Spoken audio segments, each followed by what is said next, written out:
முந்நூறுன்னு எங்களை மூத்தர சந்தைக்கே அனுப்பிச்சி விட்டீங்களாடா. எங்ககிட்ட என்னடா அப்படி பார்த்துட்டீங்க? நாங்கள் 300 அடிப்போம்னு சொல்லி நாங்கள் சொன்னோமா? ஏன்டா எங்களை போட்டு படுத்துறீங்க அப்படின்னு சொன்ன மாதிரி தாங்க இப்போ எஸ்ஆர்ஹெச் டீம் ஃபீல் பண்ணிக்கிறாங்க. கடந்த மும்பை வாசிஸ் எஸ்ஆர்ஹெச் மேட்ச்சு வான்கடையில் நடந்தது. இதில் யார் டாஸை வின்பான்னு எதிர்பார்த்த நிலையில் வேறு யார், நம்ம ஹார்திக் பாண்டியா தான் டாஸின் என்ற உலகத்தில் நான் தான் வின்னு அப்படின்னு சொன்ன மாதிரி இருந்தது. அந்த டாஸ்ன்றதுக்கு முன்னாடி ஒரு அற்புதமான ஒரு சம்பவம் நடந்தது. என்ன சம்பவம்னா, ரோஹித் சர்மாவுக்கு ஒரு கௌரவிக்கிற மாதிரி ஒரு பட்டம் கொடுத்தாங்க. அந்த பட்டம் என்னன்னா, அதாவது சுனில் கவாஸ்கர் ஸ்டாண்டு, சச்சின் டெண்டுல்கர் ஸ்டாண்டு, அதன் பின்னாடியே பார்த்தீங்கன்னா ரோஹித் சர்மா ஸ்டாண்டு வான்கடையில் அனௌன்ஸ் பண்ணியிருக்கிறாங்க.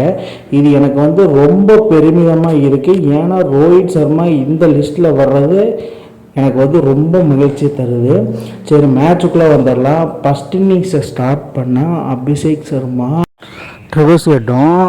ட்ரிவர்ஸ் கிட்டும் ஒரு சில இடம் நிதானமாக ஆட்டத்தை வெளிப்படுத்தலை அப்படின்னு நினைக்கிற சமயத்தில் அபிஷேக் சர்மா போட்டு உடனே புலந்துட்டு இருந்தான் எம்ஐ பவுலர்ஸை. ஏன்னா அபிஷேக் சர்மா போன மேட்ச் 141 ரன் அடிச்சு அதே எங்கே ஃபார்மில் இருந்து வந்தாரோ அதே இங்கே கன்னியூ பண்ணாப்புல அபிஷேக்கை. ஆனால் அவருக்கு கை கொடுக்கும் வகையில் பார்த்தீங்கன்னா நம்ம ட்ரிவர்ஸ் கிட்னால பண்ணவே முடியல. ஏன்னா பார்த்தீங்கன்னா மும்பையோட பவுலர்ஸ் அவுட்ஸ்டாண்டிங்காக பர்ஃபார்மன்ஸ் பண்ணிகிட்டு இருந்தாங்க அந்த இடத்துல. இது பவுலர்ஸ் வீசுகிறதா இல்லை ஏலியன் வீசுகிறதா அந்த மாதிரி தான் இருந்தது. ஏன்னா தீபக் சகாரு, அதுக்கப்புறமா பார்த்தீங்கன்னா பும்ரா, ஹார்திக் பாண்டியா, அது ஸ்பின்னில் வில் ஜாக்ஸு, இவங்களோட பர்ஃபார்மன்ஸ் எல்லாம் வேறு மாதிரி இருந்தது. அதனால் ட்ரிவர்ஸ்கட்லாம் அடிக்க முடியல. இது ட்ரிவர்ஸ்கட் தான் அப்படின்னு சொல்கிற மாதிரியே இருந்தது. ஒரு கட்டத்தில் அபிஷேக் சர்மா நல்லா ஆடிட்டு இருக்கும்போது 27 பாலுக்கு 40 ரன் அடிச்சிருந்தாப்புல. அப்போ ஹார்திக் பாண்டியா எல்லாருக்கும் விக்கெட்டு வர மாதிரி வருது. மயிரிலையில் உயிர் தப்பியது அந்த மாதிரி விக்கெட் வரவே இல்லை. கை கெட்டினது வாய் கெட்டல. அந்த டைமிங்கில் நானே வீசுகிறேன் அப்படின்னு சொல்லிட்டு ஹார்திக் பாண்டியா என்ன பண்ணிட்டாருன்னு டப்புன்னு அபிஷேக் சர்மா விக்கெட் எடுத்துறாப்புல. அதுக்கு முன்னாடி ஹார்திக் பாண்டியாவுக்கு ஒரு இன்ஜுரி ஆச்சு. இன்ஜுரி ஆனதும் அடுத்த பால் விக்கெட் எடுத்தால வேறு மாதிரி. அதுக்கப்புறமா ஸ்பின்னிங் டிபார்ட்மெண்ட்டில் ஏதோ 1-2 விக்கெட் கிடச்சா பரவாயில்ல. ஏன்னா கரண் சர்மாவுக்கு இன்ஜுரி ஆனதுக்கப்புறம் வில் ஜாக்ஸை எடுத்துகிட்டு எப்படியோ 2 ஓவர் 3 ஓவர் தள்ளி இல்லை அப்படின்னு நினச்சிருந்த பாண்டியா வில் ஜாக்ஸ் பண்ண சம்பவத்தினால ஃபுல்லாக 4 ஓவர் நீங்கள் வீசுகிறா அப்படின்னு சொல்லிட்டாரு. ஏன்னா வில் ஜாக்ஸ் ஃபஸ்ட் ஓவரில் பெருசாக விக்கெட் விழுகல.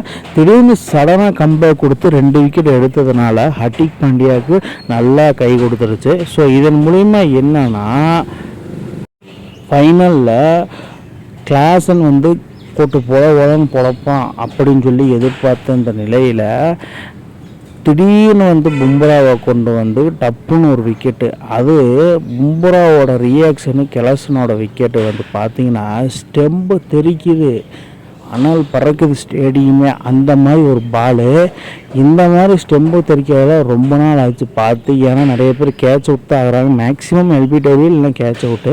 ஸோ அதுக்கப்புறமா பார்த்திங்கன்னா அங்கித் வர்மா அவர் ஏதோ ஒரு எஸ்ஆர்ஹெச்சுக்கு ஒரு இம்பேக்டை கிரியேட் பண்ணுவார் அப்படின்னு சொல்கிற மாதிரி தான் இருந்தது. கிரியேட்டும் பண்ணல, ஒன்றும் பண்ணல. இவன் என்னத்தை அடிக்கிறான்னு எனக்கு தெரியல. ஏதோ 2 மேட்ச் அடித்தா தூக்கிட்டு வச்சுட்டாங்க இவன் ஃபினிஷிங் ரோலுக்கு.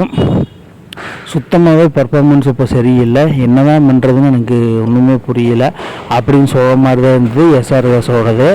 அதுக்கப்புறமா அவங்களோட சேர்ந்த கேப்டன்சி நாக் அப்படின்னா என்னன்னு தெரியுமா அப்படின்னு சொல்லி பேட் கமின்ஸ் போட்டு பொழந்துட்டார். பேட் கமின்ஸுக்கும் மும்பை இந்தியன்ஸுக்கும் ஒரு காதல் கதை. ஏன்னா எப்போ பார்த்தாலும் சரி பேட் கமின்ஸ் மும்பையோட போட்டு பழக்கிறான். 14 பாலுக்கு 50 ரன் அடித்தான் கேகேஆரில் இருக்கும்போது மும்பை இந்தியன்ஸுக்கு எதிராக. இப்போ இந்த மேட்சுமே பார்த்தீங்கன்னா 6 பாலுக்கு 18-19 ரன்னு கிட்ட அடிச்சுட்டாப்புல. இப்படியே அடிச்சு அதுக்கு ஒரு எண்டே இல்லையா அப்படின்னு சொல்கிற சமயத்தில் ஃபைனலாக 20 ஓவர் முடிஞ்சது. 162 ரன்னை மட்டும்தான் எடுக்க முடிஞ்சது எஸ்ஆர்ஹெச்னால்.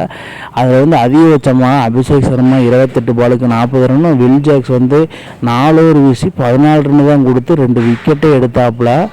இதன் மூலிமா என்னென்னா மும்பை இந்தியன்ஸ் வந்து பார்த்திங்கன்னா 163 ரன்ஸ் டு வின், அதாவது ஜஸ்ட்டு 163 ரன்ஸ் அடித்தாலே போதும் வான்கடே ஸ்டேடியத்தில்.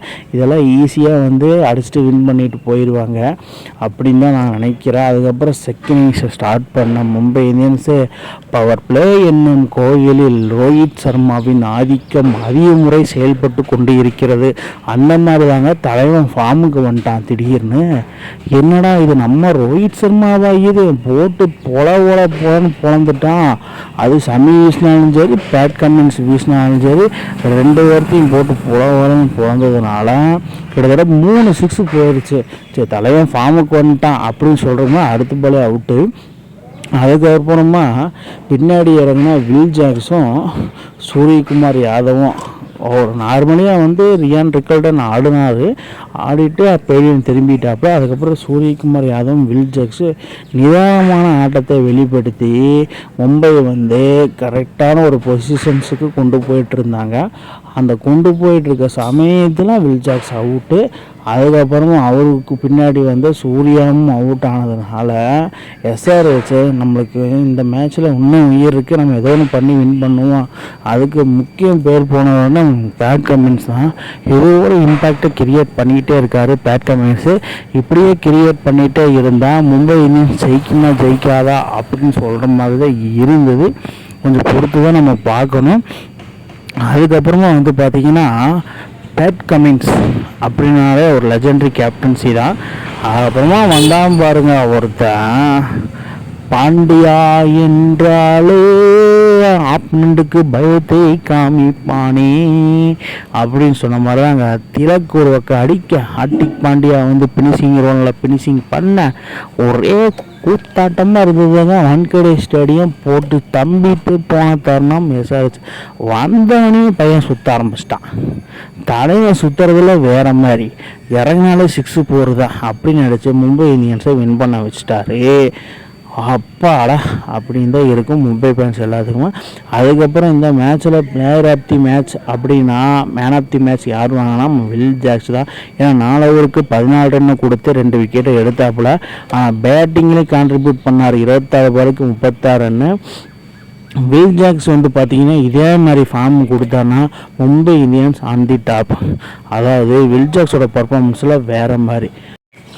மக்களே நீங்கள் சொல்லுங்கள், மும்பை இந்தியன்ஸ் வெற்றிக்கு யார் காரணம்? கீழே கமெண்ட் பாக்ஸில் கமெண்ட். இந்த மாதிரி இன்ட்ரெஸ்டிங் கிரிக்கெட் வீடியோவை தெரிஞ்சுக்க நம்ம சேனலை சப்ஸ்கிரைப் பண்ணுங்கள், லைக் அண்ட் கமெண்ட் பண்ணுங்கள். மேலும் மேலும் உங்களுக்கு வீடியோ வந்துகிட்டே இருக்கும்.